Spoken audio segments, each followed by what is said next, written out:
Hi all. ഒരു competitive എക്സാമിന് prepare ചെയ്യുമ്പോൾ അതിൽ ടെസ്റ്റ് സീരീസിന്റെ ഇമ്പോർട്ടൻസ് എന്താണെന്ന് ഇന്നും പല PSC ഉദ്യോഗാർത്ഥികൾക്കും അറിയില്ല. SSC, UPSC പ്രിപ്പയർ ചെയ്യുന്നവർ യൂസ് ചെയ്യുന്ന ഇത്തരത്തിലുള്ള സ്റ്റഡി മെത്തേഡ്സ് അല്ലെങ്കിൽ റിവിഷൻ ടെക്നിക്സ് പലപ്പോഴും PSC ഉദ്യോഗാർത്ഥികൾക്ക് പരിചിതമല്ലാത്തൊരു മേഖലയാണ്. ഈ ഒരു വീഡിയോ അതിന്റെ ഇമ്പാക്ട് എന്താണെന്ന് മനസ്സിലാക്കി തരുവാനുള്ള ശ്രമമാണ്. khadiboardldc ടെസ്റ്റ് സീരീസ് വാങ്ങിയ ഒത്തിരി ഉദ്യോഗാർത്ഥികൾ എക്സാമിന് ശേഷം അവരുടെ ഫീഡ്ബാക്ക് ഞങ്ങളുമായി ഷെയർ ചെയ്തിരുന്നു. എക്സാമിന് ചോദിച്ച 90% ചോദ്യം ഇൻക്ലൂഡിംഗ് മാത്സ് ടെസ്റ്റ് സീരീസിൽ ഇൻക്ലൂഡ് ചെയ്ത ക്വസ്റ്റ്യൻസിന്റെ മോഡലായിരുന്നു. യൂഷ്വലി ഇത്തരത്തിലുള്ള ക്വസ്റ്റ്യൻ പ്രൂഫ് വീഡിയോസ് ഞങ്ങൾ ചെയ്യാറില്ല. ബട്ട് ക്വസ്റ്റ്യൻ ബേസ്ഡ് റിവിഷൻസിന്റെ ഇമ്പോർട്ടൻസ് എന്താണെന്ന് പറഞ്ഞ് മനസ്സിലാക്കി തരുവാനാണ് ഈ ഒരു വീഡിയോ ചെയ്തിരിക്കുന്നത്. സോ ഈ ഒരു വീഡിയോ നമുക്ക് കാണാൻ കഴിയും. ഫസ്റ്റ് പാർട്ടിൽ അതായത് ഫസ്റ്റ് കോളത്തിൽ കഴിഞ്ഞ ദിവസം ഖാദിബോർഡ് LDCയുടെ തേർഡ് ഫേസിന് ചോദിച്ച ചോദ്യങ്ങളും അതേപോലെ ഇപ്പുറത്തെ കോളത്തിൽ എന്താണ് നമ്മുടെ ടെസ്റ്റ് സീരീസിൽ ഇൻക്ലൂഡ് ചെയ്തിരിക്കുന്ന ചോദ്യങ്ങളാണ് ഉൾപ്പെടുത്തിയിരിക്കുന്നത്. സോ നമ്മൾ ടെസ്റ്റ് സീരീസ് അറ്റംപ്റ്റ് ചെയ്യുന്ന ഓരോ ഉദ്യോഗാർത്ഥികളും ശ്രദ്ധിക്കേണ്ട കാര്യം ചോദ്യം അതുപോലെ കാണാതെ പഠിക്കരുത്. ആ ചോദ്യവുമായി റിലേറ്റ് ചെയ്ത ഫാക്ട്സ് കൂടെ ഇൻക്ലൂഡ് ചെയ്ത് പഠിക്കുന്നതാണ് ഏറ്റവും മികച്ച രീതിയിലുള്ള പ്രിപ്പറേഷന് ഹെൽപ്പ് ചെയ്യുക. ദെൻ നമുക്ക് ഓരോ ചോദ്യങ്ങളായിട്ട് വരാം. ഫസ്റ്റ് ചോദ്യം വളരെ ഡയറക്റ്റ് ആയിട്ടുള്ള ചോദ്യമാണ്. അതേപോലെ ഡയറക്റ്റ് ആയിട്ടാണ് ഞങ്ങളുടെ ടെസ്റ്റ് സീരീസിലും ആ ഒരു ചോദ്യം ഇൻക്ലൂഡ് ചെയ്തിരുന്നത്. ഭാഷാടിസ്ഥാനത്തിലുള്ള സംസ്ഥാനങ്ങളുടെ രൂപീകരണവുമായി ബന്ധപ്പെട്ട് നിലവിൽ വന്ന പുനഃസംഘടനാ കമ്മീഷനിൽ അംഗം അല്ലാത്തത് ആര് എന്നാണ് ചോദ്യം. സോ നമുക്കറിയാം ഭാഷാടിസ്ഥാനത്തിലുള്ള പുനഃസംഘടനാ കമ്മീഷൻ നമ്മുടെ ടെസ്റ്റ് സീരീസിലെ ചോദ്യം അതുപോലെയായിരുന്നു. സംസ്ഥാന പുനഃസംഘടനാ കമ്മീഷനുമായി ബന്ധപ്പെട്ട പേരുകളാണ് താഴെ കൊടുത്തിരിക്കുന്നത്. ഇക്കൂട്ടത്തിൽ പെടാത്തതാര്? ഉത്തരം പോറ്റി ശ്രീരാമുലുമാണ് ഞങ്ങൾ കൊടുത്തിരുന്നത്. പക്ഷേ PSC കൊടുത്തിരുന്നത് ആരാണ്? VP മേനോനാണ് ഉത്തരവാദിത്തം കൊടുത്തിരുന്നത്. സോ ബാക്കിയുള്ള ഈ ഒരു ചോദ്യം അതുപോലെ പഠിച്ചു വെച്ചിരിക്കുന്ന ഒരു ഉദ്യോഗാർത്ഥിക്ക് പോലും എന്ത് ചെയ്യാൻ കഴിയും? ഈ ഒരു PSCയുടെ ചോദ്യം അറ്റൻഡ് ചെയ്ത് ശരി ഉത്തരം മാർക്ക് വാങ്ങാൻ കഴിയുന്നതാണ്. ഇനി രണ്ടാമത്തെ ചോദ്യവും സിമിലർ ചോദ്യമാണ്. പക്ഷേ ഡയറക്റ്റ് ഞങ്ങൾ ടെസ്റ്റ് സീരീസ് ഇൻക്ലൂഡ് ചെയ്തിരിക്കുന്നത് അതേപോലെ അല്ല ചോദിച്ചത്. വേറൊരു രീതി വളരെ ഡയറക്റ്റ് ആയിട്ടാണ് ചോദിച്ചത്. അപ്പം നമ്മൾ ചോദിച്ചിരിക്കുന്നതെന്ന് പറഞ്ഞാൽ മൗലികാവകാശങ്ങളെ സംബന്ധിച്ച് തെറ്റായ പ്രസ്താവന ഏതെന്നാണ് ചോദിച്ചിരിക്കുന്നത്. അപ്പോൾ കുറച്ചുകൂടെ പോയിന്റ്സ് നമുക്ക് ഈ ഒരു ക്വസ്റ്റിനിൽ നിന്ന് കിട്ടും. മൗലികാവകാശങ്ങൾ അയർലൻഡ് ഭരണഘടനയെ മാതൃകയാക്കി തയ്യാറാക്കിയതാണ്. സോ മൗലികാവകാശങ്ങൾ അയർലൻഡിൽ നിന്നാണോ എടുത്തിരിക്കുന്നത്? USA ആണ്. അപ്പോൾ തെറ്റായ ഉത്തരം നമുക്ക് ഫസ്റ്റ് ഓപ്ഷൻ ആണെന്ന് അപ്പോൾ തന്നെ മനസ്സിലാവും. അപ്പം ബാക്കി 3 ഓപ്ഷനും ശരിയാണ്. അപ്പോൾ അത് പഠിച്ചു വയ്ക്കുക എന്നുള്ളത് എന്താണ് നമ്മൾ ചെയ്യേണ്ട വളരെ ഇമ്പോർട്ടൻ്റ് ആയിട്ടുള്ള കാര്യമാണ്. അപ്പോൾ മൗലികാവകാശങ്ങളെ സംബന്ധിച്ച് മൗലികാവകാശങ്ങൾ സാധിച്ചു കിട്ടാൻ സുപ്രീം കോടതിയെ സമീപിക്കാം എന്നാണ് പറയുന്നത്. അപ്പം മൗലികാവകാശങ്ങളുടെ സംരക്ഷകൻ ആരാണ്? സുപ്രീം കോടതിയാണ്. അപ്പം ഈ ഒരു ഓപ്ഷൻ ബിയിൽ നിന്ന് എന്ത് മനസ്സിലാക്കാം? ഈ ഒരു ചോദ്യത്തിന് ഉത്തരം കിട്ടും. മനസ്സിലായില്ലേ? അതുപോലെ 6 മൗലികാവകാശമുണ്ട്. ഇനി അടുത്ത പരീക്ഷയ്ക്ക് ചിലപ്പോൾ അതായിരിക്കും ചോദിക്കുന്നത്, എത്ര മൗലികാവകാശങ്ങളുണ്ട്, അല്ലെങ്കിൽ മൗലികാവകാശങ്ങൾ ഏത് ഭാഗത്താണ് ഇൻക്ലൂഡ് ചെയ്യുന്നത്, ചിലപ്പോൾ അത് ചോദിക്കാം. മനസ്സിലായി? അപ്പോൾ ഒരു ഇത്തരത്തിലുള്ള ഒരു സ്റ്റേറ്റ്മെന്റ് ടൈപ്പ് അല്ലെങ്കിൽ ഇത്തരത്തിലുള്ള ചോദ്യത്തിൽ നിന്ന് നമുക്ക് എന്ത് കിട്ടും? പല ചോദ്യങ്ങൾ ഫ്രെയിം ചെയ്യാൻ പറ്റും. അപ്പോൾ ഓരോ ചോദ്യത്തിൽ നിന്ന് എത്രത്തോളം ചോദ്യങ്ങൾ ഫ്രെയിം ചെയ്യാൻ പറ്റുമെന്ന് ഓരോ ചോദ്യങ്ങൾ അറ്റൻഡ് ചെയ്യുമ്പോൾ നിങ്ങൾ എന്ത് ചെയ്യുക? നോട്ട് ചെയ്ത് വെക്കുക അല്ലെങ്കിൽ പഠിച്ചു പോവുക. ഇനി അടുത്തതും PSC ഒരു ഡയറക്റ്റ് ചോദ്യമാണ് ചോദിച്ചിരിക്കുന്നത്. ഞങ്ങളും അതേപോലെ ഡയറക്റ്റ് ആയിട്ടാണ് അത് ഇൻക്ലൂഡ് ചെയ്തിരിക്കുന്നത്. അയിത്തോച്ചാടനം ശിക്ഷാർഹമായ കുറ്റമായി പ്രഖ്യാപിക്കുന്നത് ഭരണഘടനയിലെ ഏത് വകുപ്പ് പ്രകാരമാണ്? ആർട്ടിക്കിൾ 17 ആണ് അല്ലേ? 17 ആണ്. അതുപോലെ ആർട്ടിക്കിൾ അപ്പോൾ അതേപോലെ നമ്മൾ ചോദിച്ചിരിക്കുന്നത് ഇങ്ങനെയാണ്. ഭരണഘടനയിൽ ആർട്ടിക്കിൾ 17 ഏതുമായി ബന്ധപ്പെട്ടിരിക്കുന്നു? അയിത്ത നിർമ്മാർജ്ജനം. സോ കിട്ടിയില്ലേ? അതുപോലെ ഇപ്പോൾ PSC ചോദിച്ച ബാക്കി ആർട്ടിക്കിളുകൾ അടുത്ത പരീക്ഷയ്ക്ക് ചോദിക്കാം. ആർട്ടിക്കിൾ 18 എന്താണ്? അബോളിഷ്മെന്റ് ഓഫ് ടൈറ്റിൽസ് ആണ്. ടൈറ്റിൽസിനെ കുറിച്ചാണ് എന്ത് ആർട്ടിക്കിൾ 18 പറയുന്നത്. ആർട്ടിക്കിൾ 19 എന്താണ് പറയുന്നത്? നമ്മുടെ റൈറ്റ് ടു ഫ്രീഡം ആൻഡ് എക്സ്പ്രഷൻസിനെ പറ്റിയാണ് പറയുന്നത്.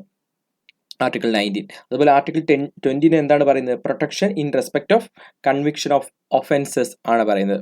മനസ്സിലായില്ലേ? അതായത് ഒരു പ്രതി അല്ലെങ്കിൽ ഒരു കുറ്റകൃത്യത്തിന് ഒഫൻസ് കൺവിക്ട് ചെയ്യുന്ന ഒരാൾക്ക് ഉള്ള റൈറ്റ്സിനെ പറ്റിയാണ് ഇത് പറയുന്നത്. ആർട്ടിക്കിൾ 20 പറയുന്നത്. അതേപോലെ അടുത്ത ചോദ്യം വളരെ ഡയറക്റ്റ് ആയിട്ടാണ് ചോദിച്ചിരിക്കുന്നത്. ഞങ്ങളും വളരെ ഡയറക്റ്റ് ആയിട്ടാണ് ആ ചോദ്യം ഇൻക്ലൂഡ് ചെയ്തിരിക്കുന്നത്. ചാന്നാർ ലഹള നടന്ന വർഷം എന്താണെന്ന് ചോദിക്കുന്നത്. അപ്പോൾ വർഷം മാത്രമേ PSC ചോദിച്ചുള്ളൂ. പക്ഷേ ഞങ്ങൾ എന്ത് ചെയ്തു? വർഷവും ഡേറ്റും മാസവും ഡേറ്റും കറക്റ്റ് അതുപോലെയാണ് ചോദിച്ചത്. എന്നാണ് ചാന്നാർ ലഹള നടന്നത്? 1859 ജൂലൈ 26 1859 ജൂലൈ 26. സോ 1859 എന്നുള്ള വർഷം അറിഞ്ഞാൽ തന്നെ എന്ത് ചെയ്യാം? ഉത്തരം എഴുതാൻ പറ്റും. സോ കിട്ടിയില്ലേ? ഓക്കെ. ദെൻ അടുത്ത ചോദ്യം. രാജാറാം മോഹൻ റോയ് ബംഗാളി ഭാഷയിൽ ആരംഭിച്ച പത്രം ഏതാണ്? അപ്പൊ നമ്മൾ ഇതൊരു സ്റ്റേറ്റ്മെന്റ് ചോദ്യമായിട്ടാണ് ഇൻക്ലൂഡ് ചെയ്തിരുന്നത്. ചുവടെ നൽകിയിരുന്ന പ്രസ്താവനകൾ നിരീക്ഷിച്ച് ഉത്തരം എഴുതുക. രാജാറാം മോഹൻ റോയ് പേർഷ്യൻ ഭാഷയിൽ പുറത്തിറക്കിയ പത്രമാണ് സമ്പാദ് കൗമുദി. ഇത് ശരിയാണോ? സമ്പാദ് കൗമുദി അങ്ങനെയാണോ? അല്ല, ബംഗാളി ഭാഷയാണ് അല്ലേ? ബംഗാളി ഭാഷയാണ്. അപ്പൊ ഈ ഒന്നാമത്തെ സ്റ്റേറ്റ്മെന്റ് എന്താണ്? തെറ്റാണ്. നമ്മൾ ചോദിക്കുന്നത് എന്താണ്? തെറ്റായ സ്റ്റേറ്റ്മെന്റ് ഏതാണ്? ഇനി അടുത്ത സ്റ്റേറ്റ്മെന്റ്സും കൂടെ നമുക്ക് ജസ്റ്റ് ഒന്ന് പരിശോധിക്കാം. നോക്കിക്കേ, ഈ ബംഗാളി ഭാഷ ഒരു കാര്യം ഒരു സിമിലാരിറ്റി കൂടെ കാണിച്ചു തരാം. നോക്കിക്കേ, അടുത്ത ഷോം പ്രകാശ് അടുത്ത ഒരു ഓപ്ഷൻ ആണേ. ദെൻ സമ്പാദ് കൗമുദി, ബംഗാളി, ഇതെല്ലാം ഒരു അടുത്തടുത്ത ഓപ്ഷൻസ് ആണ്. അപ്പോൾ അതും ശ്രദ്ധിക്കുക. അപ്പോൾ ഓപ്ഷൻസ് പഠിക്കുന്നതിൻ്റെ ഇമ്പോർട്ടൻസ് മനസ്സിലാക്കുക കേട്ടോ. ഇവിടുന്ന് സോംപ്രകാശ് എന്ന പത്രം ഈശ്വർചന്ദ്ര വിദ്യാസാഗറിൻ്റെതാണ്, അത് ശരിയാണ് അല്ലേ? ഈശ്വരൻ്റെ ശരിയാണ്. അതുപോലെ ബംഗാളി പത്രം മോത്തിലാൽ നെഹ്റുവിൻ്റെതാണോ? അല്ല. ബംഗാളി പത്രം ആരുടേതാണ്? സുരേന്ദ്രനാഥ് ബാനർജിയുടെയാണ്. സുരേന്ദ്രനാഥ് ബാനർജിയുടെ പത്രമാണ് എന്ത് ബംഗാളി എന്ന് പറയുന്നത്. അതുപോലെ ദാദാഭായ് നവറോജിയുടെ പ്രശസ്ത പത്രമാണ് കേസരി. കേസരി ദാദാഭായ് നവറോജിയുടെ ആണോ? അല്ല. ആരുടേതാണ്? ബാലഗംഗാധർ തിലകിന്റെയാണ്. ബാലഗംഗാധർ തിലക്. അപ്പോൾ തെറ്റായിട്ടുള്ള സ്റ്റേറ്റ്മെന്റ്സ് ഏതൊക്കെയാണ്? 3 തെറ്റാണ്, 4 തെറ്റാണ്, 1 തെറ്റാണ്. 1, 3, 4 ഡി ഓപ്ഷൻ. അപ്പോൾ ഇതിൽ നിന്ന് നമുക്ക് മനസ്സിലാക്കാൻ പറ്റും ബംഗാളി ഭാഷയിലെ പത്രം ഏതാണ്? സമ്പാദ് കൗമുദിയാണ്. ബംഗാളി ഭാഷയിലെ പത്രമാണെന്ത്? സമ്പാദ് കൗമുദി. അപ്പോൾ ഈ പേർഷ്യൻ ഭാഷയല്ല, പകരം എന്താണ്? ബംഗാളിയാണ്. ആ ഒരു ക്വസ്റ്റ്യനുമായി റിലേറ്റ് ചെയ്തൊരു ക്വസ്റ്റ്യൻ ആണെന്ത് നമുക്ക് ചോദിച്ചിരിക്കുന്നത്. ഇനി അടുത്ത ചോദ്യത്തിലേക്ക് വരാം. കേരളത്തിലെ ഏറ്റവും വലിയ ജില്ല ഈ ഇടയ്ക്ക് വന്നൊരു മാറ്റമാണ്. പാലക്കാടല്ല, ഇടുക്കിയാണ്. പാലക്കാട് മാറി എന്തായി? ഇടുക്കിയായി. സോ അതേ ചോദ്യം ഞങ്ങൾ ഇൻക്ലൂഡ് ചെയ്തിരുന്നു. ഇടുക്കിയാണ് ഉത്തരം. ദെൻ പശ്ചിമഘട്ടത്തിലെ മഴനിഴൽ പ്രദേശം സ്ഥിതി ചെയ്യുന്ന കേരളത്തിലെ വന്യജീവി സങ്കേതം ഏതെന്നാണ് ചോദിച്ചിരിക്കുന്നത്. ചിന്നാറാണ് ഉത്തരം. നമ്മൾ ചോദിച്ചിരിക്കുന്നത് ഇങ്ങനെയാണ്: ചുവടെ നൽകിയിരിക്കുന്നവയിൽ കേരളത്തിലെ മഴനിഴൽ പ്രദേശം ഏതാണ്? ചിന്നാറാണ്. സോ അത് ഡയറക്റ്റ് ഒരു ക്വസ്റ്റ്യൻ ആണ്, എല്ലാവർക്കും അറിയുന്ന ക്വസ്റ്റ്യൻ ആണ്. പക്ഷെ നമ്മൾ വേറെ രീതിയിലാണ് അത് ചോദ്യം ഫ്രെയിം ചെയ്തിരുന്നത്. അത്രേ ഉള്ളൂ. ദെൻ ഇന്ത്യയിൽ 10+2+3 മാതൃകയിലെ വിദ്യാഭ്യാസം നടപ്പിലാക്കാൻ ശുപാർശ ചെയ്ത കമ്മീഷൻ ഏതാണ്? നമ്മുടെ എങ്ങനെയാണ് ടെസ്റ്റ് സീരീസിൽ ഇൻക്ലൂഡ് ചെയ്തിരുന്നത്? കോത്താരി കമ്മീഷന്റെ ശുപാർശകൾ 10+2+3 ശരിയാണ്. സെക്കൻഡറി തലത്തിൽ തൊഴിലധിഷ്ഠിത വിദ്യാഭ്യാസം അടുത്ത പരീക്ഷയ്ക്ക് ചിലപ്പോൾ ഇതായിരിക്കും ചോദിക്കുന്നത്. ഇതും ശരിയാണ്. ഒപ്പം തന്നെ വിദ്യാഭ്യാസത്തിന് ഊന്നൽ നൽകുക ശരിയാണ്. അപ്പോൾ വാല്യൂ ആഡഡ് എഡ്യൂക്കേഷൻ. അപ്പോൾ ഇതെല്ലാം ശരിയാണ്. അപ്പോൾ ഇതിനുത്തരം എന്താണ്? കോത്താരി കമ്മീഷൻ. കിട്ടിയില്ലേ പോയിന്റ്? അപ്പോൾ ചോദ്യത്തിൽ നിന്ന് ചോദ്യങ്ങൾ പിന്നെയും ഫ്രെയിം ചെയ്ത് വരും. അപ്പം നിങ്ങൾ എന്ത് ചെയ്യുക? ചോദ്യം അതേപോലെ അങ്ങ് വിടാതെ പഠിക്കുക. പല ഉദ്യോഗാർത്ഥികളും ഞങ്ങൾ ചോദിക്കുന്ന ഈ ചോദ്യങ്ങൾ മാത്രം പഠിച്ചാൽ മതിയോ, അല്ലെങ്കിൽ സിലബസ് ഫുൾ കവർ ആവും? അങ്ങനെയൊന്നും പറയത്തില്ല. സിലബസ് ഒന്നും ചിലപ്പോൾ കവർ ആയെന്ന് വരില്ല. കാര്യം വലിയൊരു SCERT ചാപ്റ്റർ, അതിൽ നമ്മൾ 25 ചോദ്യങ്ങളാണെങ്കിലും ഇരിക്കുന്നത്. ചിലപ്പോൾ സിലബസിൽ ചില പോർഷൻസ് മിസ്സാവും. അപ്പോൾ പഠിച്ചു കഴിഞ്ഞാൽ റിവിഷൻ ചെയ്യാനുള്ള ഏറ്റവും ബെസ്റ്റ് മെത്തേഡ് എന്നേ ഞങ്ങളിത് പറയും. അല്ലെ 100% മാർക്ക് അഷ്യൂർഡ് എന്നൊന്നും ഒരിക്കലും ടെസ്റ്റ് സീരീസിന് ഞങ്ങൾ ഒരു ഇത് കൊടുക്കാറില്ല. ദെൻ അടുത്തൊരു ചോദ്യം. പക്ഷെ നിങ്ങൾക്ക് ഈ ചോദ്യങ്ങൾ പരിശോധിച്ചാൽ തന്നെ മനസ്സിലാവും എത്രത്തോളം ചോദ്യങ്ങൾ ടെസ്റ്റ് സീരീസിൽ നിന്ന് അതേപോലെ വന്നിരുന്നു. അടുത്ത സുവർണ ചതുഷ്കോണം ഹൈവേ. ഓപ്ഷൻസ് പോലും മാറാതെ ഓപ്ഷൻ ഡി തന്നെയാണ് ഇവിടെയും നമ്മുടെ ഓപ്ഷനും കൊടുത്തിരുന്നത്. Option D. ഡൽഹി, മുംബൈ, ചെന്നൈ, കൊൽക്കത്ത. മനസ്സിലായില്ലേ? ആലോചിക്കാം. അപ്പൊ അതേ ചോദ്യം വന്നിരുന്നു.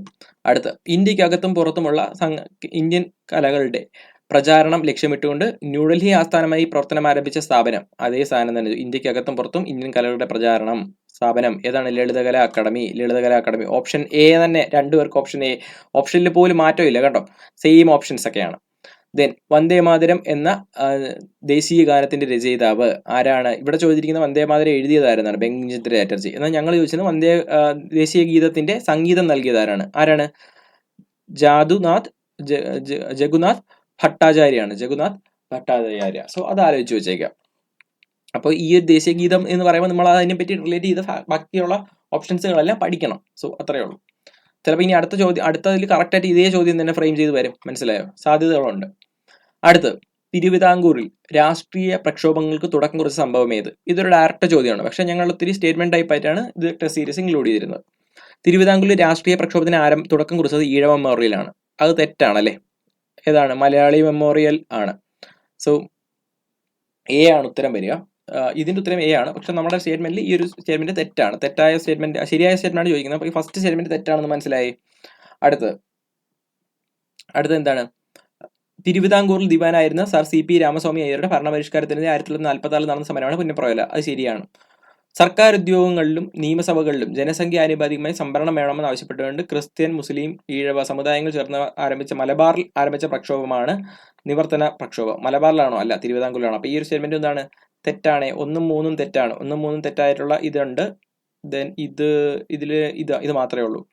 ദെൻ അപ്പോൾ ഓപ്ഷൻ സി ആണ്. അപ്പോൾ ഈ ഒരു ഓപ്ഷൻസ് പഠിച്ചു വെച്ചാൽ തന്നെ എന്ത് ചെയ്യാൻ പറ്റും? ഈ വരുന്ന ചോദ്യങ്ങൾക്ക് ഈസി ആയിട്ട് ഉത്തരം എഴുതാൻ പറ്റും. മാത്രമല്ല ഇനി ചിലപ്പോൾ ഈ രണ്ടാമത്തെ ഓപ്ഷനിൽ നിന്നായിരിക്കും അടുത്ത ക്വസ്റ്റ്യൻ വരുന്നത്. മനസ്സിലായി? വേറെ എത്ര ക്വസ്റ്റ്യൻസ് ഇത്തരത്തിൽ സ്റ്റേറ്റ്മെന്റ് ചോദ്യങ്ങളിൽ നിന്ന് ഉണ്ടാക്കാൻ പറ്റും? നമുക്കൊന്ന് ജസ്റ്റ് ഊഹിച്ചാൽ തന്നെ അറിയാൻ പറ്റും. സോ ഒത്തിരി ചോദ്യങ്ങൾ ഇങ്ങനെ നോക്കിക്കഴിഞ്ഞാൽ എന്താണ് നമ്മുടെ ക്വസ്റ്റ്യൻ പേപ്പറിൽ നിന്ന് ഡയറക്റ്റ് ആയിട്ടും ഇൻഡയറക്റ്റ് ആയിട്ടും എല്ലാം വന്നിരുന്നു.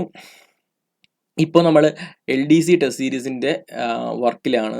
LDC നിങ്ങൾക്കറിയാം, ഇത്തവണ ഖാദി ബോർഡിന് ഇൻക്ലൂഡ് ചെയ്തിരിക്കുന്ന ഡബിൾ ക്വസ്റ്റ്യൻസ് ആണ് എന്ത് LDC ടെസ്റ്റ് സീരീസിൽ ഉണ്ടായിരിക്കുന്നത്. ബിക്കോസ് അത്രത്തോളം ഇമ്പോർട്ടൻസ് കൊടുത്ത് ഉദ്യോഗാർത്ഥികൾ പഠിക്കുന്ന അല്ലെങ്കിൽ പഠിക്കുന്ന ഒരു എക്സാമാണ് LDC വേരിയസ് എന്ന് പറയുന്നത്. സോ നിങ്ങൾ എന്ത് ചെയ്യുക, ടെസ്റ്റ് സീരീസ് അല്ലെങ്കിൽ നല്ല ക്വസ്റ്റ്യൻസ് എന്ത് ചെയ്യുക, വർക്കൗട്ട് ചെയ്യുക. മാക്സിമം നിങ്ങളുടെ റിവിഷൻ ടെക്നിക്സ് നല്ല സ്ട്രോങ് ആക്കുക. നിങ്ങൾ പഠിക്കുന്ന കാര്യങ്ങൾ പിന്നെയും പിന്നെയും ഓർത്തെടുക്കാൻ ശ്രമിക്കുക. ആക്റ്റീവ് റീകോൾ, ഇതിനെപ്പറ്റിയെല്ലാം ഞാൻ മുമ്പ് ഒരു വീഡിയോയിൽ ഡിസ്കസ് ചെയ്തിരുന്നു. അപ്പോൾ നിങ്ങൾ എന്താ മാക്സിമം റിവിഷൻ ചെയ്ത് നിങ്ങളുടെ പഠിത്തം മുന്നോട്ട് കൊണ്ടുപോകുക. ഇപ്പോൾ SCRT ചാപ്റ്റർ വൈസ് ആയിട്ടുള്ള ചോദ്യങ്ങൾ വർക്കൗട്ട് ചെയ്യാനും ഒപ്പം തന്നെ ടോപ്പിക് വൈസ് ടെസ്റ്റുകളും ഫുൾ ടെസ്റ്റുകൾ അറ്റൻഡ് ചെയ്യാനൊക്കെ നിങ്ങൾ എന്ത് ചെയ്യുക, LDCയുടെ ടെസ്റ്റ് സീരീസിൽ ജോയിൻ ചെയ്യുക. So thanks for watching update PSC. Thank you all.